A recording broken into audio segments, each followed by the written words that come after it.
प्रश्न है 40 मीटर ऊंची मीनार की चोटी से एक गोला क्षैतिज दिशा में 20 मीटर प्रति सेकंड के वेग से छोड़ा जाता है।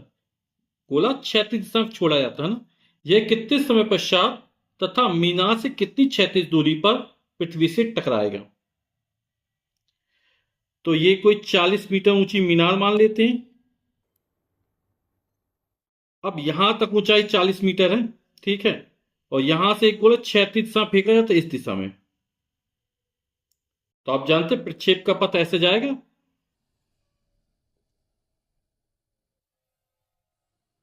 तो गोले को यहां से यहां तक पहुंचने में कितना समय लगता, वो कैपिटल टी समय मान लेते हैं। और यहां से यहां तक की जो दूरी है वो हम कैपिटल आर मान लेते हैं, ठीक है। और पिंड कैपिटल टी समय तक हवा में रहता है टकराने से ठीक पहले। तो चूंकि जो गोला है उसको क्षैतिज दिशा में फेंका गया है ना, तो उसका क्षैतिज वेग कितना है, यू होगा, ठीक। और जो ऊर्ध्वाधर वेग होगा वो कितना हो जाएगा, क्योंकि क्षैतिज दिशा में फेंका गया है तो हम ऊर्ध्वाधर वेग को कितना मान लेंगे, शून्य मान लेंगे, ठीक। अब ये हमें ऊर्ध्वाधर ऊंचाई 40 मीटर दी गई है ना। तो ऊर्ध्वाधर गति के लिए हम समीकरण लगा देते हैं। और चूंकि जो गोला वो नीचे की तरफ आ रहा है ना, तो गति का दूसरा समीकरण क्या होता है, वो होता है एस बराबर U T plus 1/2 AT square.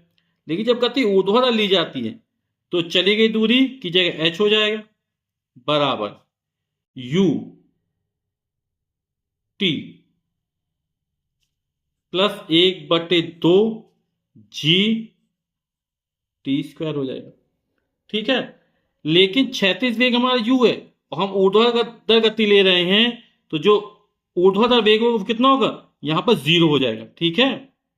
ऊर्ध्वाधर वेग का मान कितना होगा, 0 होगा, तो यहां पर 0 हो जाएगा, ठीक। समझ रहे हैं आप लोग। क्षैतिज वेग होता तो u हो जाता, गति कैसे ऊर्ध्वाधर ले रहे हैं तो ऊर्ध्वाधर वेग 0 हो जाएगा। तो स्मॉल h बराबर हो जाएगा, ये पूरा 0 हो गया 1/2 जी, और टी की जगह मान लेते कैपिटल टी, ठीक। तो जी टी स्क्वायर हो जाएगा। हमने कितना कैपिटल टी माना ना इसको, तो 2 का मल्टीप्लाई कर देंगे तो टी स्क्वायर बराबर हो जाएगा 2 स्मॉल h, और ये बटे में जी आ जाएगा।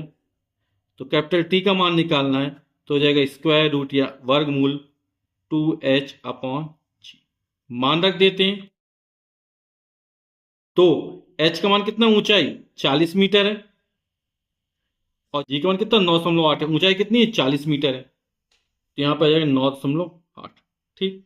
अब 2 से इसको काट देते हैं तो ये हो जाएगा हमारा 40/2 चौके 8, एक बचा रहेगा 18 हो जाएगा, दशमलव होगा 2 नाम 18। यहां पे एक के स्थान पर दशमलव, दशमलव ऊपर 0 बढ़ा देंगे तो हो जाएगा वर्गमूल 400/49। आप लोग जानते हैं 20 में 20 का गुणा कर 400 हो जाएगा, तो 400 का वर्गमूल निकलेगा 20/7 गुणा 7 49 होता है, तो 49 का वर्गमूल कितना 7 निकलेगा। और जब 20 में 7 का भाग करें 7 दूनी 14, कितना 6 बचा ना, तो 60 हो जाएगा, 7×8 56, फिर 4 बचेगा 7×5 35, और समय का मात्रक सेकंड या 2.8 सेकंड, इतना हमारा आंसर हो जाएगा। शेषफल कितना 5 बचा था, एक 0 और बढ़ाएंगे तो 7×7 = 49 ये हो जाएगा, है ना। तो इसको निकटतम मान में लिख देते, कितना हो जाएगा 2.857 है, 2.86 सेकंड हो जाएगा, ठीक है। अब क्षैतिज दिशा में 20 मीटर प्रति सेकंड के वेग से छोड़ा जाता है ना, तो क्षैतिज वेग हमको कितना दिया है, u का जो मान है वो 20 मीटर प्रति सेकंड है, ठीक।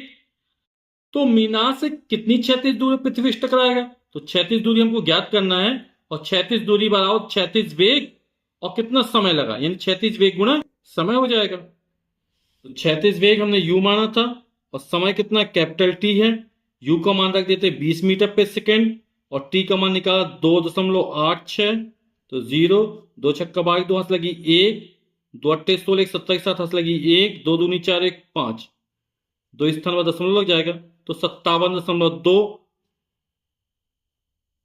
और दूरी का मात्रक मीटर, और यही हमारा उत्तर हो जाएगा।